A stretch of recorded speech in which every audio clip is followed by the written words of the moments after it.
यार अलमीर, तुझे वो औरत दिख रही है? हाँ, लेकिन वो यहाँ क्या कर रही है इस वक्त?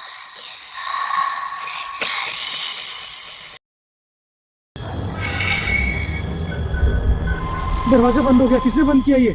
कोई तो मजाक कर रहा होगा। अब वापस नहीं जा सकते तुम। क्या तूने आवाज सुनी? कोई अंदर है, मुझे लगता है चलो वापस चले। अब तो देर हो गई। वो मेरे पीछे है, अली भाग। तुमने मेरी नींद तोड़ दी, अब सुकून से मरो। बचा ले, ये मुझे खींच रही है। अली छोड़ उसे।